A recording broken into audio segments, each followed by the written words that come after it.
Hello, welcome everybody. Thanks for joining us. If this is your first GTMA session, we're super happy to have you here.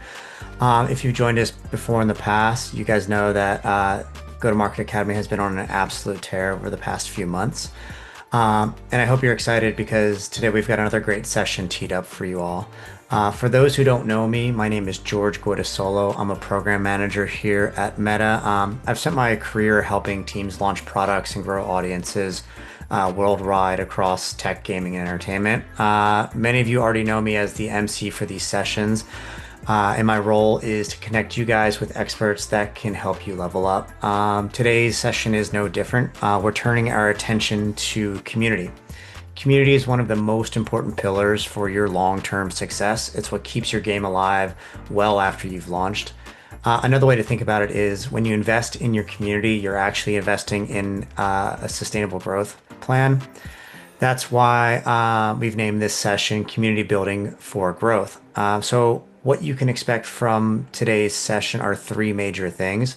First, you'll learn how to set up your Discord for scale. Second, you'll learn how to launch community programs that grow with you and your team. And lastly, you'll learn how to run events that keep players coming back for more. To walk us through this, we partnered with an amazing agency called Infernozilla. Infernozilla is an award-winning indie-first video game marketing agency. Beyond having an epic name, they've helped over 200 titles like Walkabout Mini Golf and Job Sim build communities that turn players into super fans.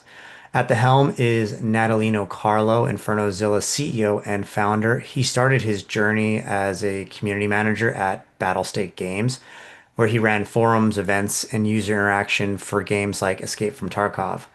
He's been in the trenches and knows what it takes to build trust and momentum one player at a time. So without any further ado, I'm excited to hand things over to today's speaker, Natalino. The floor is yours. Thank you, George. Hello, everyone. I'm super excited to talk to you today about one of my favorite topics, which is how to build, grow, and sustain a player community, especially in the unique context of VR and Horizon worlds. Before we start, I would like to introduce myself and why you should listen to me in the first place. First, my name is Nathaniel Carlo. I'm the CEO here at Infernozilla. Personally, I've been building gaming communities and have worked in the video game space for over the last 10 years or so. And what originally started as a passion project turned very quickly into what became Infernozilla today. And just a little bit about Infernozilla, we are founded in 2016, based in Dallas, Texas. Currently a team of 54 people from all over the world. We cover close to 21 different countries, so very diverse team. We focus mainly on indie games. We help them build communities, social, marketing, and also even publishing. We worked with over 200 games to date, some titles that you can see on the screen, spanning from PC, VR, and consoles. Games like Black Mesa, Escape from Tarkov, Shaven Stuff, Job Simulator, Walkabout, and many, many others. Our work so far has gotten us over 73 different industry awards and hopefully more. And at Infernozilla, we currently manage close to 2.5 million users across different Discord servers and communities. The largest one being over 450,000 people. And when we are always talking about community, I just want to highlight a few things that I'm going to be referencing back to some of the games that we worked with or games to check out. And I might be giving examples that might not be Horizon or VR, but emphasis on this community strategies I'm going to be talking about will still be shared across genres and platforms. So keep that in mind. Today, we're going to be talking about a bunch of different things, but focusing around the areas of real strategies to drive actual hype and engagement, lessons that we learned from over 200 games that we worked with, what works and what doesn't, how to scale community without burning out your team. I understand that a lot of you guys are small teams, indies, maybe even solo developers. So this will be quite important that it can be scalable without a large team, without a large budget or a large operation. But most importantly, you're going to notice that we're going to cover a lot of different things on here that it's going to feel, I don't need all of these things, or I don't want to implement all of these things. And truth be told, you don't need to do everything. What I need you to do is pick what makes sense for your communities, for your projects. Basically, pick a few nuggets that you can implement today. And also understand that things will be different from one studio to another. So just take what speaks to you and implement that versus trying to implement every single thing that we're going to be covering today. All right, so to kick things off, here's a quick look at our roadmap today, which is we're going to be starting with why behind the community, some case studies that we selected. Then we're going to dive straight into Discord. After that, we'll move on to engagements through events. And finally, we're going to wrap up with some practical next steps and a Q&A at the end. So if you have any questions, feel free to post them in the chat throughout the presentation as well as at the end of it. The team is going to gather all those questions and we're going to pick some questions to go over at the end. All right, let's talk about community and why it matters to begin with. Firstly, your community wants to connect with you in a deeper way. They want to hear your story. They want to know about your world, your developer journey. It's not just about buying or downloading a game, but they want to know more behind what's going on, behind the studio, behind your story. And community is a social layer of your games. That's where players are going to find a place to squad up. That's where they're going to chat and also share common interests among each other, share memes, etc. And a lot of developers tend to focus on their marketing materials, their storefronts, but storefronts drive sales, but they don't really build a community which drives that long-term retention, whether that is you are an online live service game or a single player product. And community also gives you trust and builds a two-way communication with your fan base. Unlike storefronts, it's always just one way. But through your community, you get to have that piece of trust building as well as a two-way conversation.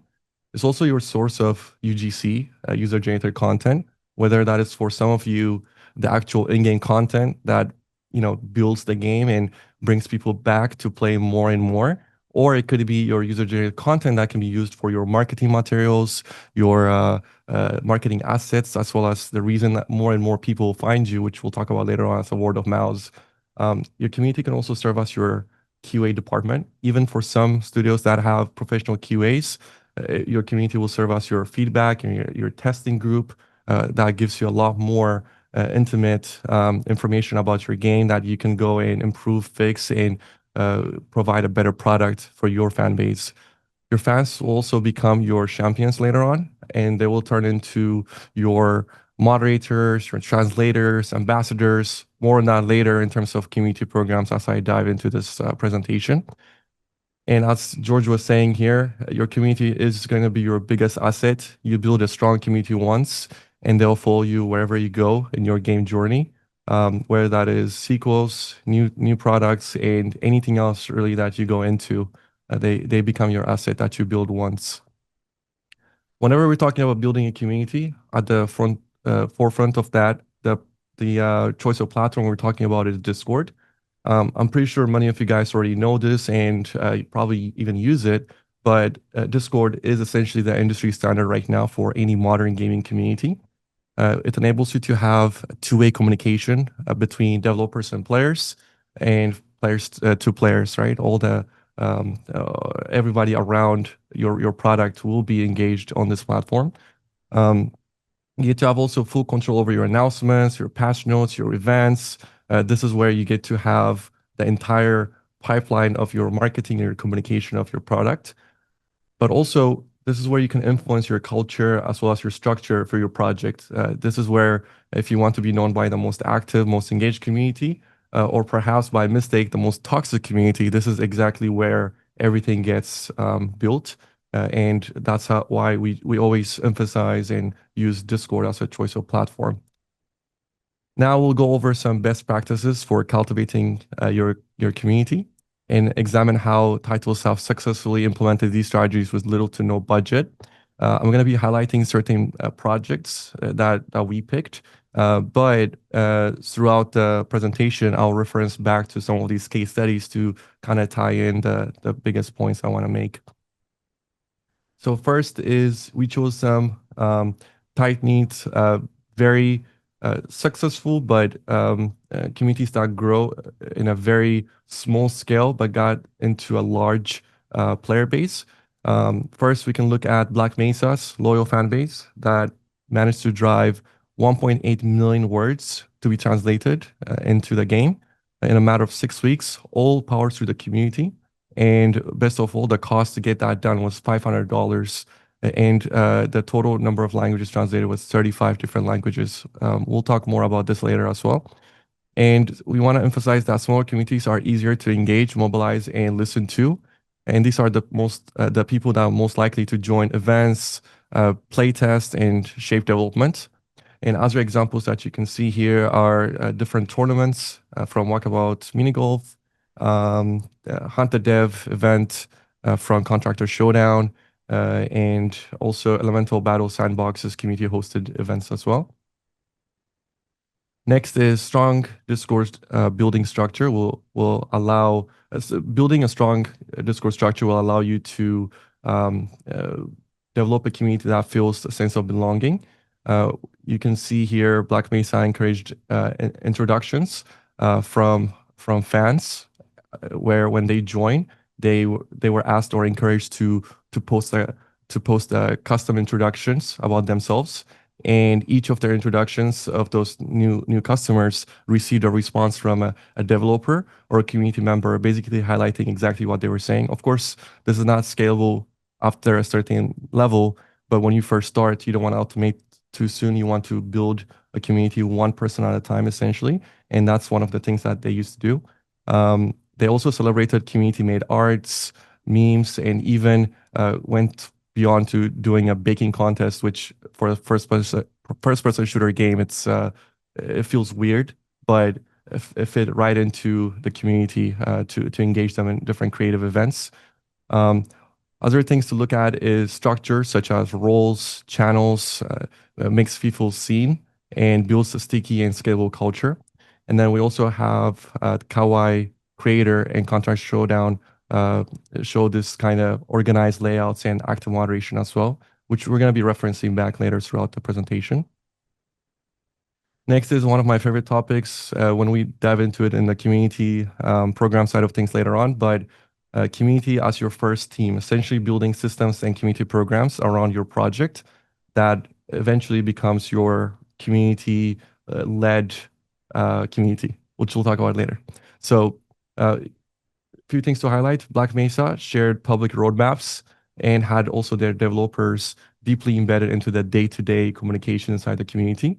It's always been a game made by fans for fans, so the communication always been like that. And then small teams can recruit from within them. So your fans will eventually become your best moderators, your testers, and even ambassadors like emissaries. Speaking of emissaries, the first time I attempted this program was actually in Escape from Tarkov, where we had over 300 volunteers at a given time, where almost every single one of them had something to do on a daily basis, from programs like the MS3 program all the way to Sherpa's program. Even till this day, this program is active. Not too long ago, they celebrated their 7 years MS3's program anniversary as well. And then passion will fuel this entire program, and your players will carry the entire game forward from there. Next is collaborations for cross traffic. So Black Mesa, for example, some of their marketing approaches are bundles with other similar titles, and also even partnering with PC manufacturing companies for different giveaways, such as the one that you can see on the screen. It was the announcement, the event that they're running. And looking to the sideways as well, in a more bigger scale, you have Walkabout Mini Golf that has numerous DLCs, which a lot of them are focused around IP partnerships, where they bring in big IPs to collaborate with, expanding their audience as well as engaging their existing audience with those cross traffic and promotions. So some of the results that we can look at: Walkabout Mini Golf, over 26,000 people on their Discord server. They have a community-driven DLC sales strategy, 22 DLCs if I'm not mistaken. And best of all, no ad budget spent on their marketing. They're very much communications and community first and community-driven studio that their pipeline keeps feeding itself through the different DLC sales as their business model. Their fans even create real life events and meetups where they come together to to meet and do events together, and the developers fully support them. Sometimes they even send them stuff during those events. And then Contractor Showdown, you have 60,000 Discord members before launch. I believe currently they're sitting on over 87,000.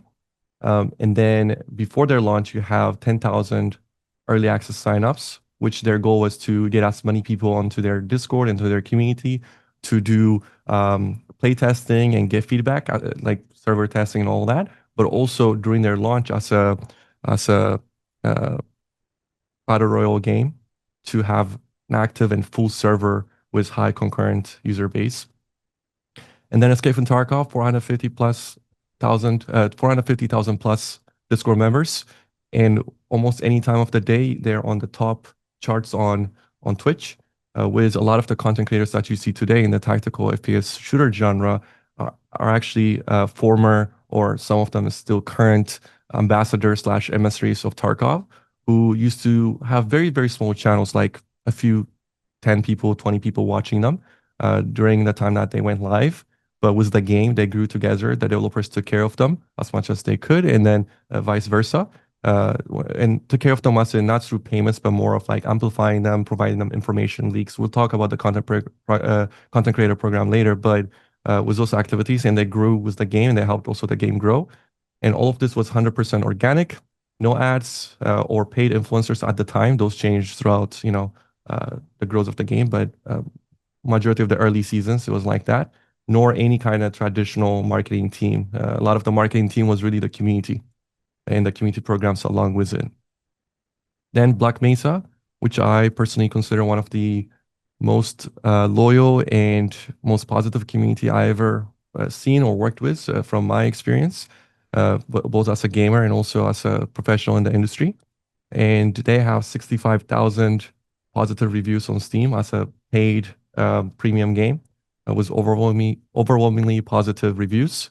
The 1.8 million words I mentioned translated into 35 different languages in a matter of 6 weeks, with just $500 for the localization tool. And now they also have announced their future title, which is a separate IP from the Half-Life universe. And their fan base is already following them to that one, ready to support them and become their long-term asset.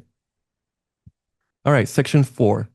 We'll talk about community programs, which we're going to be covering a wide range of roles you can implement today to sustain your and sustainably scale your community for pretty much any kind of project that you might have.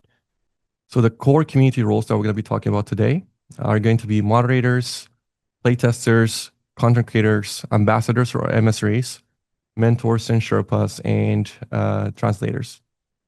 Something to note is that not every role will make sense for all your projects, but a lot of these things will become evidently useful at different stages of your project. So you can see where you're at in your journey and take what makes sense and note down the other stuff for the future, or perhaps some of these will never be necessary or important to you, but very, very good to know.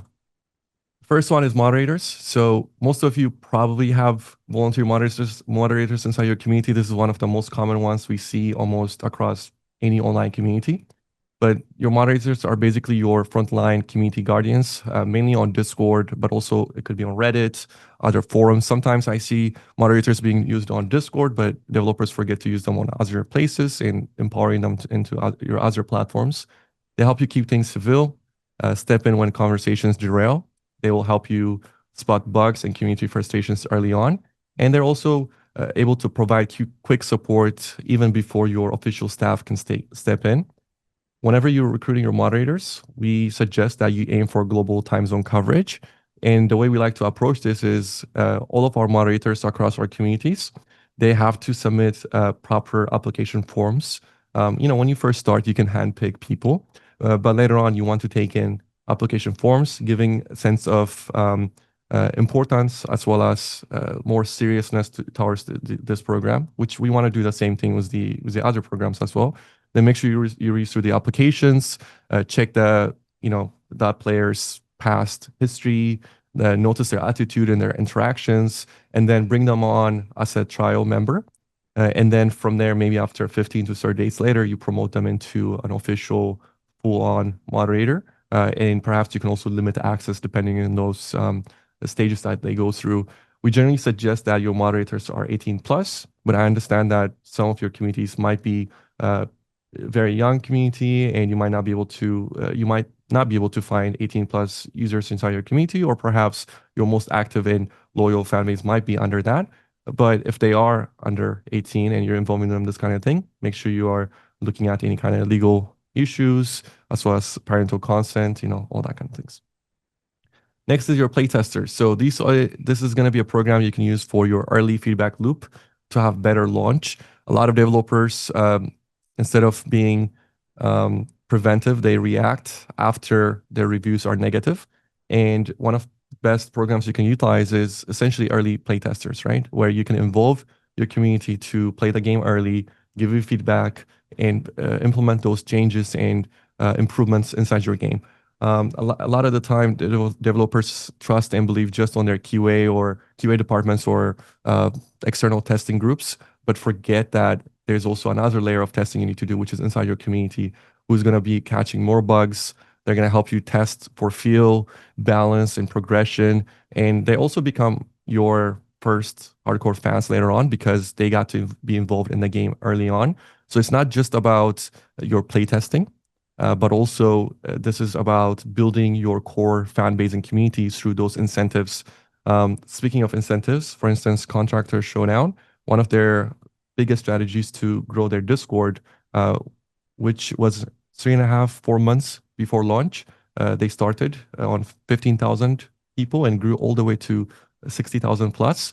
And the biggest incentive was if you want to playtest the game early on, you have to join the Discord server to become a playtester. And this encouraged people to have a reason to join the Discord and be part of the closed testing.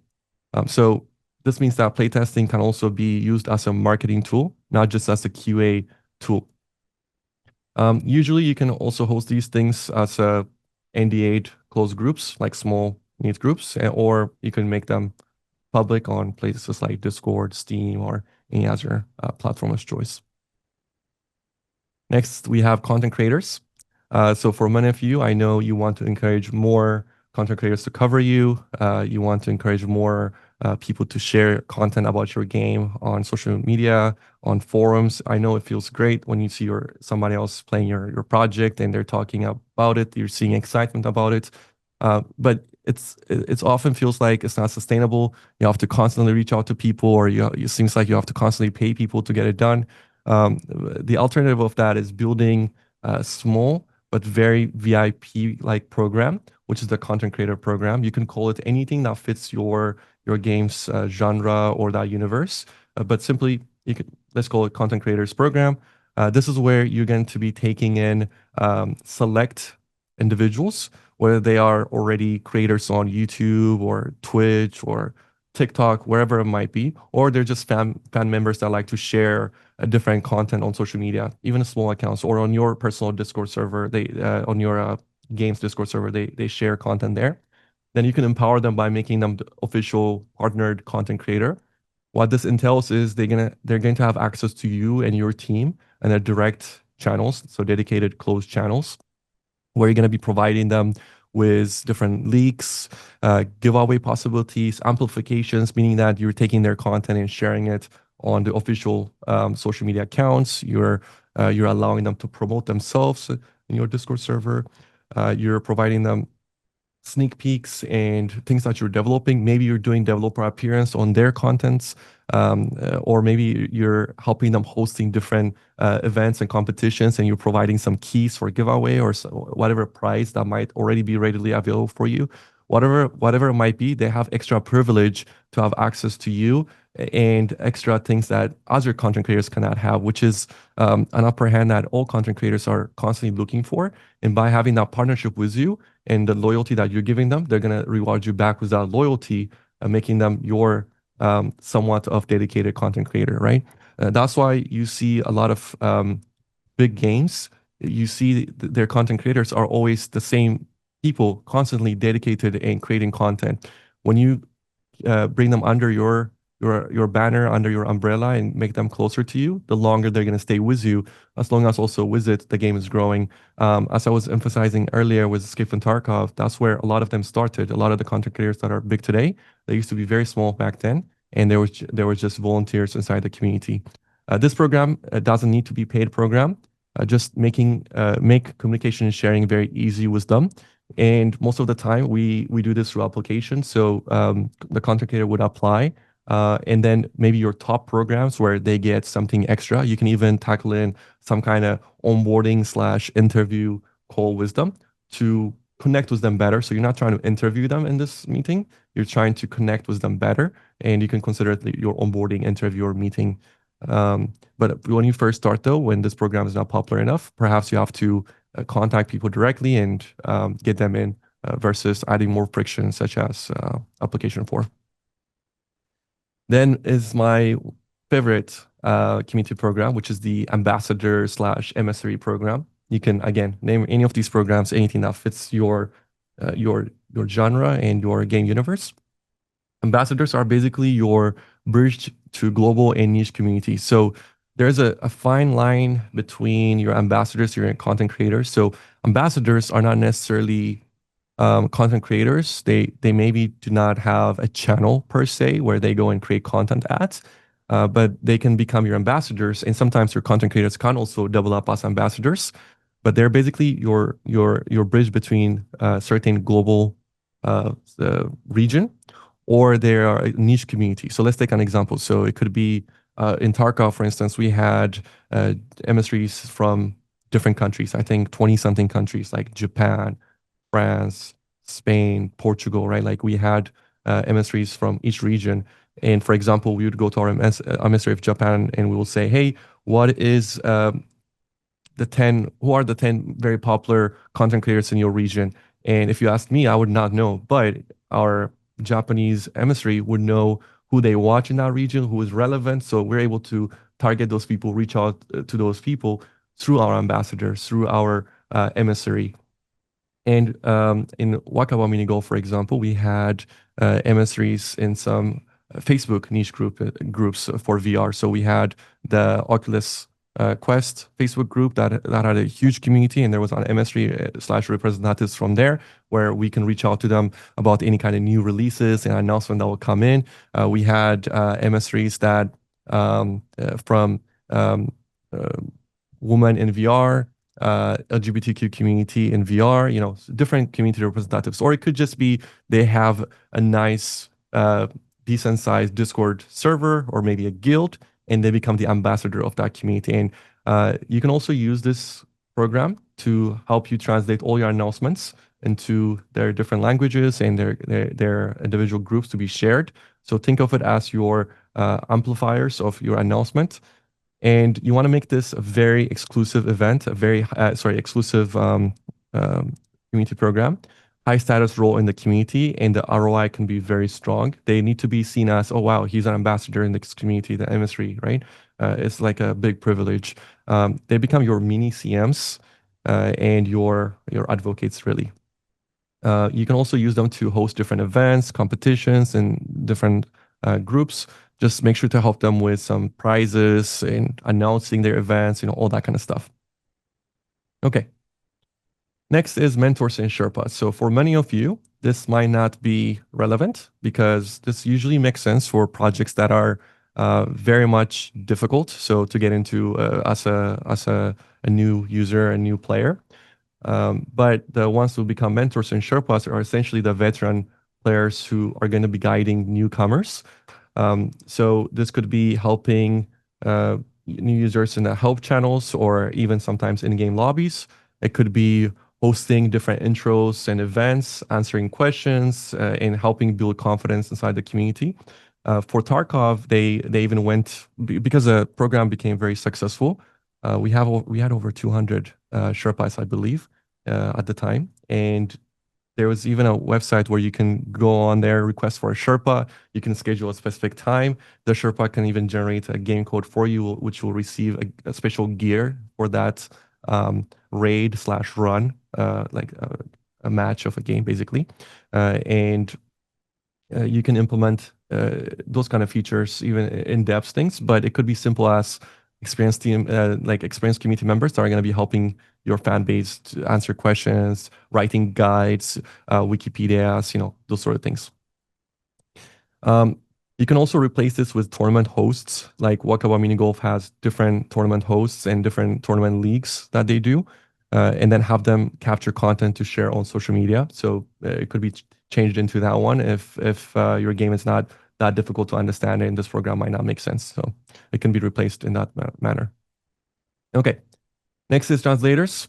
This is going to become an invaluable tool for many small indie studios with basically no budget for localization, but still have the need to localize your game. If you looked into localization, guys, it can be very expensive, especially if there is a lot of strings and words inside your game. And sometimes it might even be a preferred approach for certain games to go fully in community because a lot of the time localization companies, they're utilizing non-gamers and freelancers that might not understand the game lingo, let alone your own game references, right? So sometimes this could potentially be even a preferred approach than outsourcing it. And this will allow you, of course, to gain global access and further reach. We've almost always seen gain in sales when games localize their titles into important languages that their community has potential to expand in. And the platform of choice that we advise for this is Crowdin. There's different ways you can do it. You can even do it on spreadsheet, but we usually do not suggest that because it's usually prone to more errors and chaos, especially when you have a lot of people engaged in it. So for Crowdin, there's 3 steps that you can take. First is the setup stage where you're going to be preparing your strings and then importing them into the platform. There's a really nice UI that you can follow, really nice progress bars that the public can see. You can upload different glossaries, style guides, as well as any kind of references and all that. Then you can set up different roles such as contributors and reviewers. That's usually what you need. But sometimes you might also have a third layer, which is the language lead, usually not necessary. And then you'll have a proper QA process, which is placeholders or length checks. And then to avoid trolls, how the process is going to go is anybody inside your community will be able to simply create an account and contribute. And then all the rest of the users will be able to upvote the best choice. Think like the Reddit upvote system, but the best translation will be upvoted the highest. So it will be showing up on the top.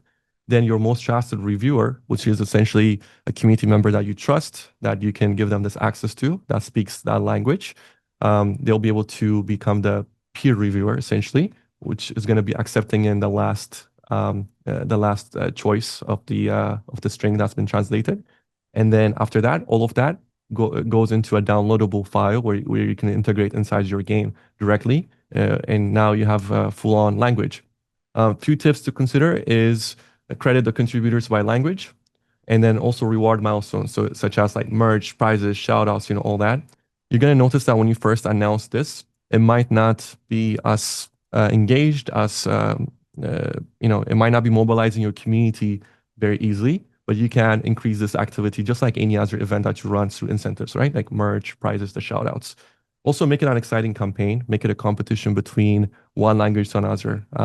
Something like bring XYZ game to your country, to your culture, make that a campaign, or make it a competition between, hey, Turkish is about to finish translation, Spanish is lagging behind, who's going to finish first, right? Gamify it a little bit. Works pretty well. That's exactly what we did with Black Mesa. A lot of these things I say, by the way, you can perhaps, if you want to see more in depth about it, just look them up and you should be able to see some of the announcements, some of the engagements. So you're able to mirror ideas on how you can get inspired by these things. And it will lead you into the rabbit hole of learning more and more about this. And when it comes to cost, you have the Crowdin monthly subscription. You can look into it, but it depends by your string, by your number of words and stuff. But it's very much scalable. So very affordable and better than using Excel and Sheets with the errors. All right, speaking of budget, you might be thinking, okay, all of these things sounds great, but I'm indie studio, I'm budget conscious. How much is this going to cost me? So for some of you, it could be, $0. So game codes, Discord roles, shout outs, etc. Or you might be able to spend some, such as gift cards, but be careful on legal matters, such as creating employment contract or contractor status by accident. So consult legal before that. Um, if you have small budget, you can look into merch, lightweight giveaways, accessories like Meta Quest headsets. Those tend to work pretty well. And if you have high budget, whatever that might mean for you, you can start paying your moderators. Large studios sometimes do that, but it's very common not to. A lot of your moderators will end up finding their future careers actually. So you're able to give them industry experience where they were not able to do it otherwise. I have people that work at my company who used to be volunteers inside the communities that we work with. I know individuals that volunteer under us who work at AAA studios today. So you're giving them this opportunity as well. So they're benefiting from it as well. So don't feel bad in that way.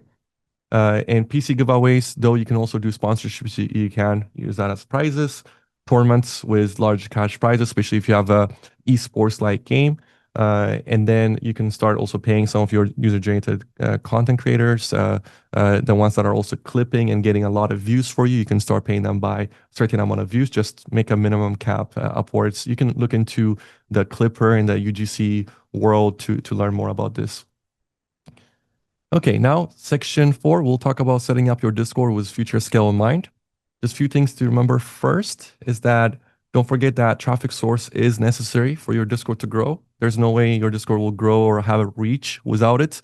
Unlike, let's say, your Twitter or something, it has, it's likes and shares and it will go outside your community, but Discord doesn't. So you have to create the funnel towards Discord. And in the marketing world, the funnel basically means where people see you and then they'll end up at the end, right? Like just a funnel.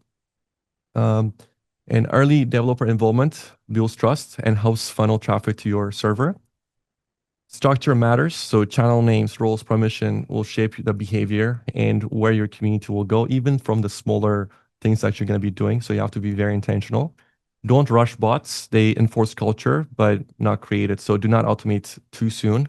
Start with that personal one-on-one. Remember Black Mesa, everybody's joining and everybody's getting personal hellos and highlighting what they're saying and everybody introducing themselves. Create that kind of culture first. Then you can automate after that. We also have a bunch of tools for you guys prepared. We'll talk about the resources and guides later on, but you can refer to the Discord toolkit and more guide that is being created for you. Once it's ready, it will be shared.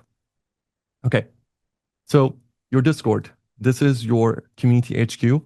That means that your Discord needs to be linked everywhere, including your Twitter bios, your in-game menu. A lot of developers will have it everywhere, but they forget the one most important place, which is when your fan, when your community member goes inside the game, it should be something that they find and click on to join. So implement it there. Very, very important. Your store page. This is also another place that always gets missed. Your website, all that kind of stuff. So basically make it very easy and obvious to find. So wherever your community members go to either buy the game or play the game, you would want to have your Discord link there. This is where everything funnels down after they become a customer or before they become a customer. And then also give up people to click on, like a reason to click on it with different incentives, whether that is early access testing, exclusive developer Q&As, exclusive drops, playtest invites, anything that really draws them in. And then once they're in, don't make it confusing. Don't make them dig around to find stuff. Make it simple. For some, keep in mind, they never maybe used Discord server. This may be their first Discord that they used. Maybe they're not technically savvy. So make it dead simple. So things like even the naming of channels, don't go too clever with it. Just be very clear, such as if it's an FAQ channel, just call it FAQ, right? And emojis and prefixes will help you make things easier to read. So especially if users are scrolling through on their Discord, on their phone, you want to make it easier to find. So use emojis and prefixes to help with seeing everything very easily in the server. And if you have a global community, regional suffixes also matter. So don't mix one region with another. Create some regional channels with ways that they can also opt into them as well. And if channels are getting dead, don't forget to archive them and remove them, and maybe introduce and test different styles as they go stale. Pin some instructions where needed. And lastly, lock in your vanity link most developers have it, but others forget that it even exists. This is not like basically your domain, right? Like your website domain. And best of all, Discord tends to have issue where those temporary invites that you generate, even when you make them permanent, you sometimes lose them. And now everywhere you link is broken. You find out 2 weeks later, how many people did you lose, right? So get your Discord vanity as soon as possible. The cheapest way to do it is encourage your community to become your Nitro boost your server. You can pay for it, but it gets quite expensive. So push for Nitro boosts and then unlock your vanities and get your discord.gg/studio name or preferably game name for easier find. It's also going to be easier for it to rank up on Google for SEO. All right. Next is scaling with proper structure. So we're talking pillars, roles, safety as our main topics. So pillar-wise, these are your categories/channels that you need to have, from your onboarding channels where you have your welcome, your rules announcements, to the discussion channels, your chats, your introduction channels. I really love introduction channels. They help a lot, guys. If your community is small enough, it makes sense. If you have a lot of people on there, maybe not. But allow players to introduce themselves. You can be the first one to do it, and others will follow, and then create the culture of welcoming people and responding to each one individually. And then later on, you will see that your moderators, your community members will pick up from there, and you just have to come in here and there. It's going to create that personable, yeah, there's a human behind the screen sort of attitude. Later on is your feedback channels, like your bug reporting suggestion channels. A lot of developers forget this, but your content channels, so have channels for memes, channels for fan arts, clips to be shared. And this is where you're going to be able to select cool content, share it on your socials, and create that flywheel effect, which we'll talk about later. Matchmaking, your different program channels and your private moderator channels as well. And then when it comes to roles, have proper hierarchy done. So admin, developers, mods, ambassadors, members.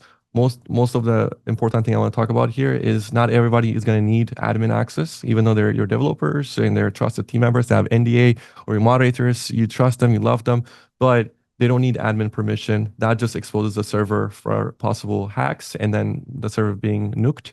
So give admin to absolutely necessary personnel only. And lock info channels, use slow mode when needed, and also opt-in role. So a lot of developers, they tag everybody for every announcement. Hey, I made one channel addition on the Discord server, at everyone. And then now, as soon as you do that, your log will show like 3-4 people just left. And that's because when you keep adding everyone, you're essentially sending them a text message to their phone, right? Notifications should pop up. People get annoyed, they leave, or they mute the Discord server. So reserve at everyone for only the biggest news. And then have opt-in roles where they can sign up for different news types that they can subscribe to, different regional channels that they can subscribe to.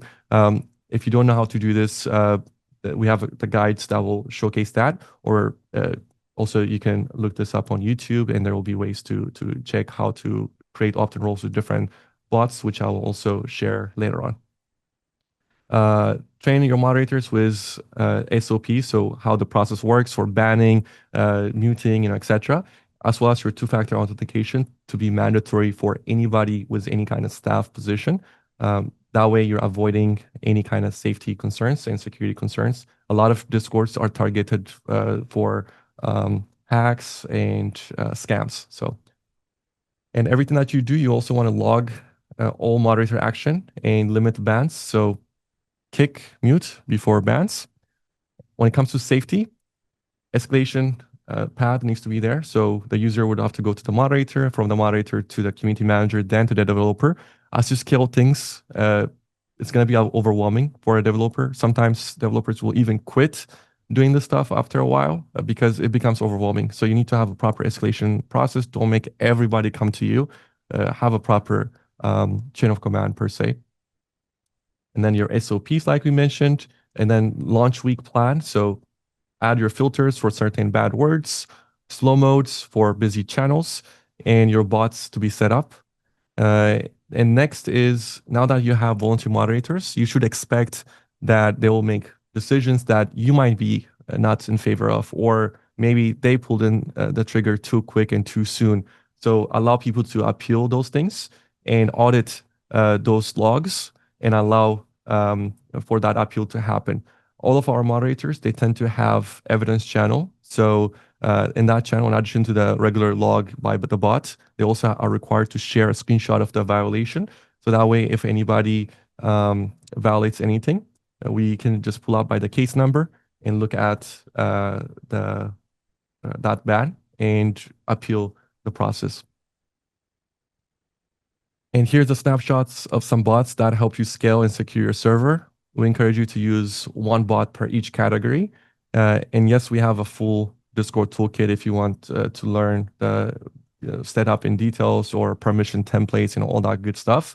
But in addition to that, if you want to even go more in depth, any of these bots have their own nice dashboards, their own dedicated websites with very, very detailed guides. The beautiful thing about Discord and community is a lot of these are community made.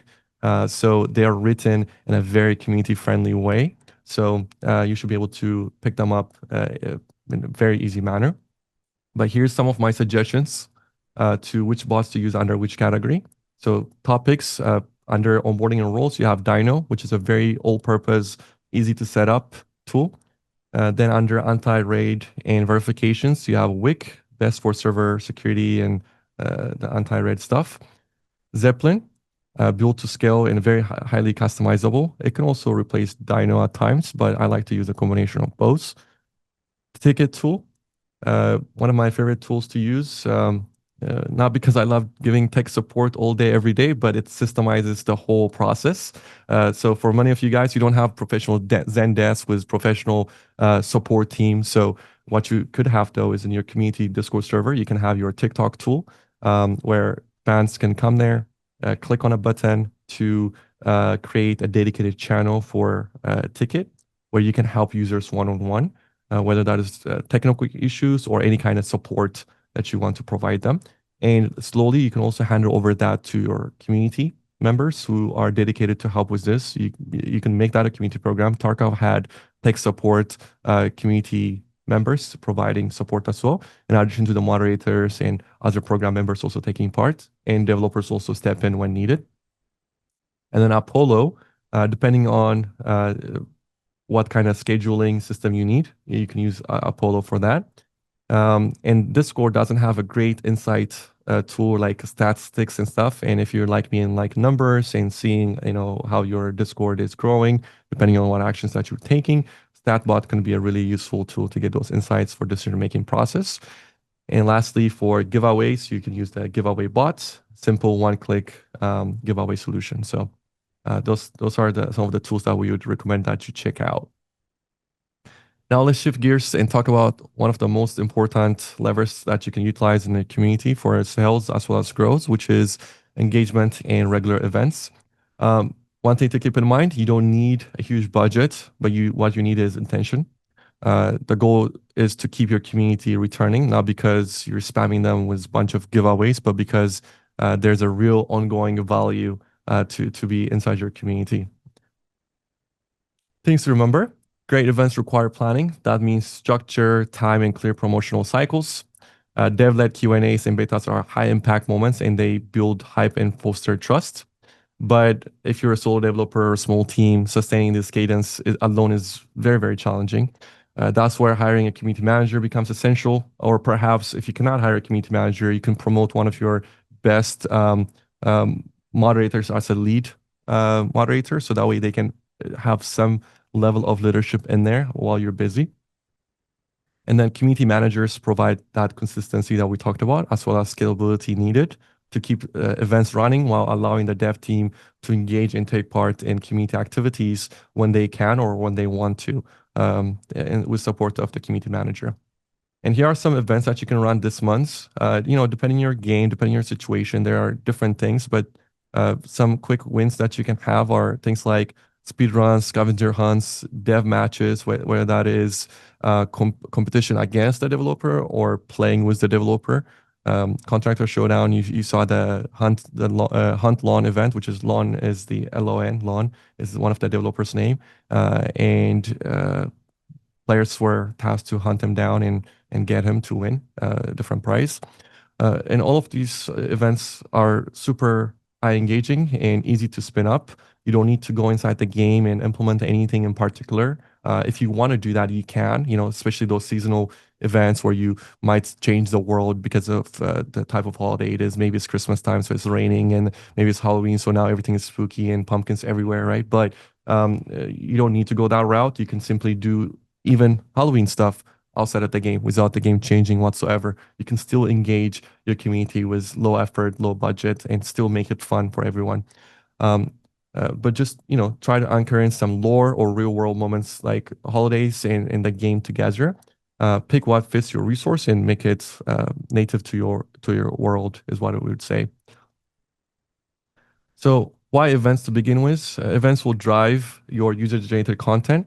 Now that's going to amplify and boost retention by giving people fun reason to check in, and it will also naturally fuel organic growth. Whether that is because these content that gets created and these events that get created become a source of engagement on places like social media, and that slowly creates a nice word of mouth. And this all activities and events, they will foster a vibrant and active community, and that naturally will attract more people to come into the community and engage there even more, which encourages more participation because there is an active people taking part, right? Like humans, we like to belong, we like to take part wherever other people are taking part. So success brings more success, and more engagement brings more engagement naturally. Just it's human nature, right? And when you see a lot of activities happening, a lot of great things happening, this also encourages community program participation, which naturally encourages more user-generated content, more stuff to share on social media, more engagement, then more vibrant and active community. So all of this just keeps on snowballing and creating a nice flywheel effect, which is why we love doing events. A lot of developers, if your community is dying down and your updates are far in between, this is one of the key ways to keep them engaged while your development team is busy developing. Of course, you cannot distract your community for far too long. Keep updating your games, but this is a great way to meet in the middle. Whenever we're talking about events, we're also talking about some playtest events sometimes. So some tips on playtest events: set clear goals for each testing, such as bugs. Is it to find the bugs? Is it for balancing? And limit the access and scope when you're doing this. So that way you're getting the right feedback of what you're looking for versus, hey, let's just test the entire game, right? Like it's just too unfocused when you do that. And make feedback easy to give. Whether that is using the bots such as ticket tool to do it or surveys at the end of the bot. But better yet, my favorite approach is a dedicated Discord channels where fans can share their feedback. You can make this as the forum feature. There's a feature called forums in Discord that you can utilize for that. Or it could simply be just a channel in there, just that the closed beta people have access to. So this way, fans will see other fans giving feedback, you responding to it. Better yet, even some of those feedback turning into patch notes and actual fixes. Now it's going to encourage more people to take part, including the ones that just gave you feedback. That's how you build a community, right? Not just, hey, submit this form, and then they don't know if you ever read it, what you think about it, or if it ever is going to be implemented. So you want to create proper two-way communication in that manner. Whenever you're planning these events, we also encourage you to have exclusivity, so limited access, limited people for a limited amount of time, which creates that exclusivity and a FOMO effect. So that increases the participation, but also the higher quality feedback. So that's where you see big, very detailed feedback from community because it meant something to take part. It's not just, oh, I clicked on a button, got access, just like everyone else, don't matter, right? Unless you're doing large server testing, then you can do that. When can you usually do this? We recommend Thursday to Sunday for a high engagement. And also hype up this event through dev blogs, showcasing the different things that you're implementing and working on, and hot fixes between sessions to show that you're getting a nice feedback loop going on. And again, remember, playtests can also develop as marketing through the incentives and all that we talked about. And we mentioned earlier to do giveaways and use that as one of the events. And the tool that we like to use for this is Gleam. Some of you guys might have used it. Just a few tips when we're talking about Gleam is set goals upfront. What do you want out of it? Is it email capture, social growth, anything like that.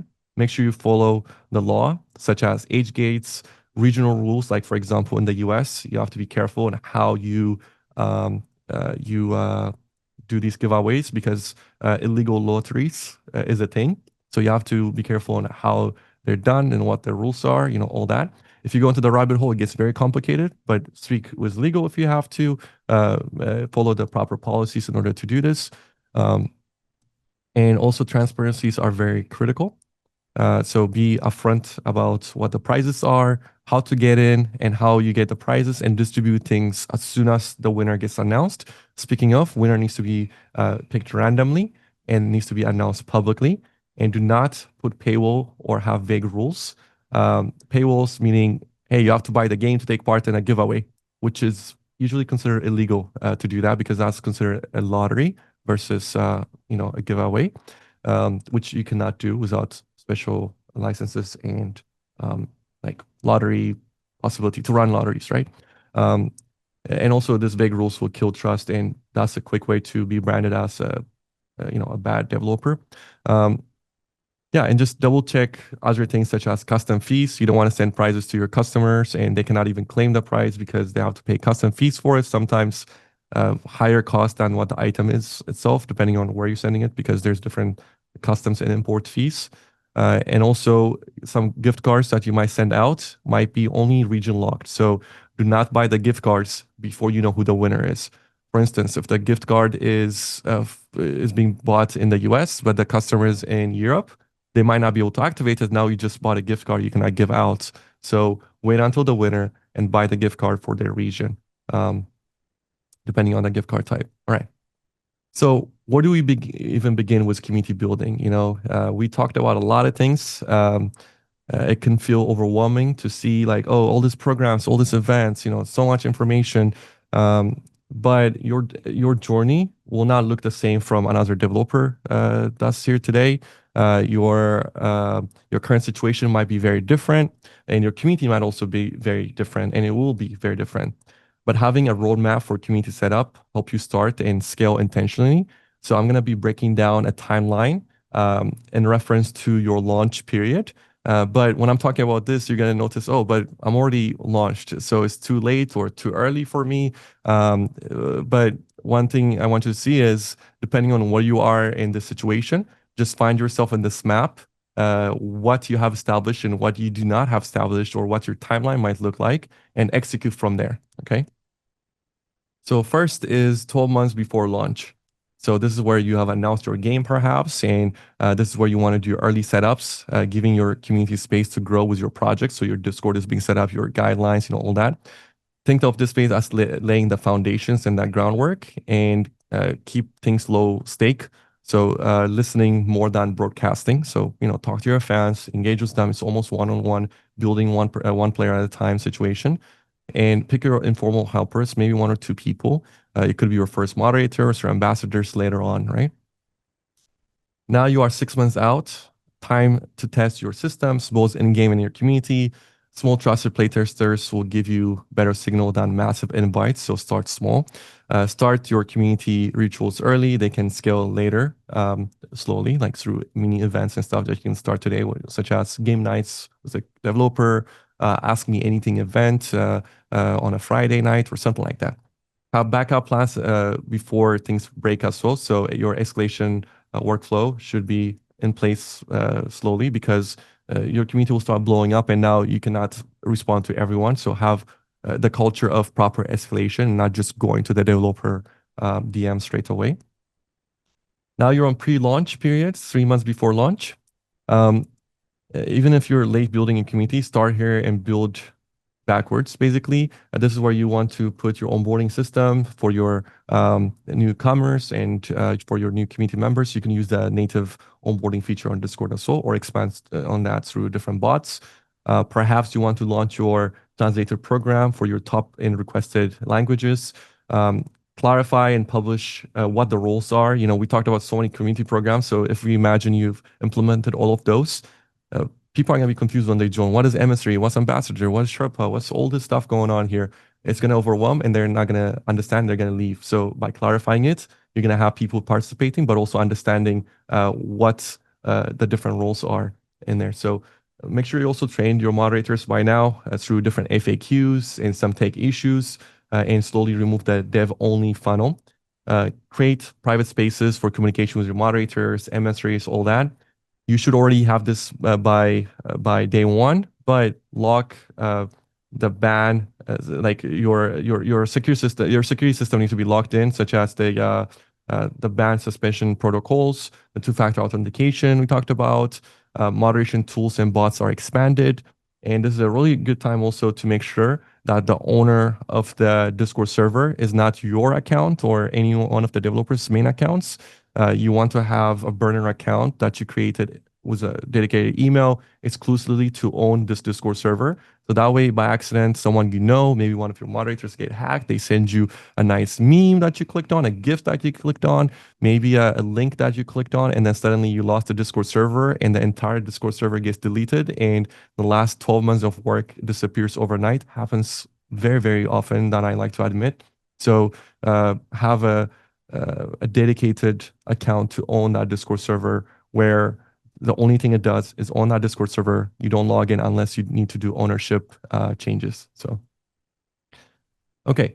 And then now you're on launch months, most exciting time, but the most hectic and busy time, especially if you're still involved in the Discord server day to day.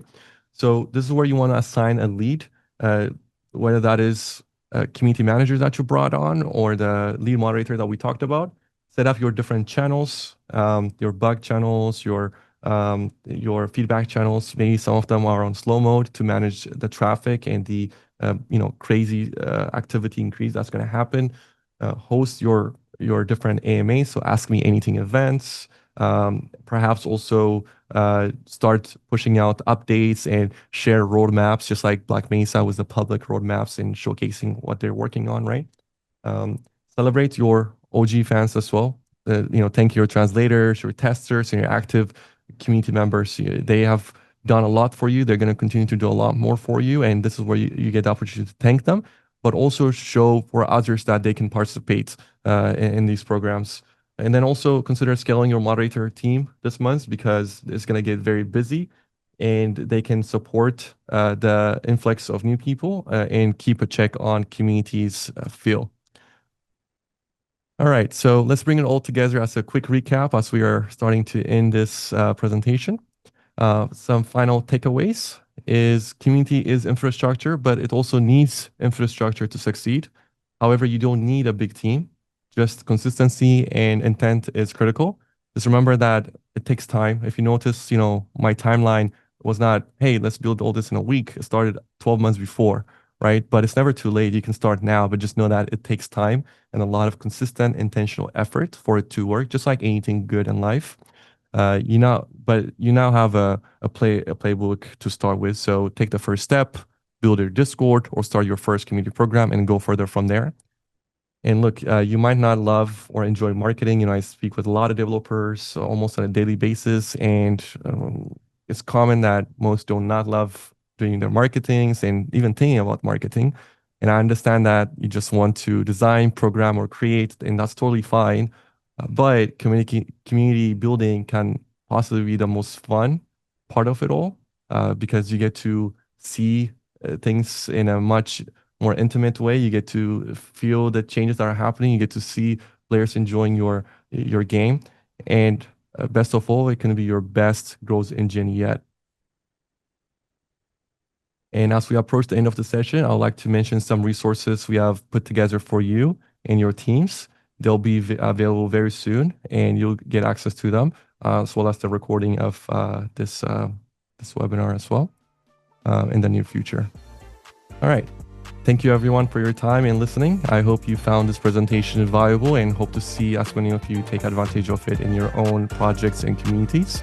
I had a really fun time preparing for this, but also delivering it to you guys. And thank you so much for Scout House, George, and the rest of the Meta team for the opportunity to do this today. Thank you.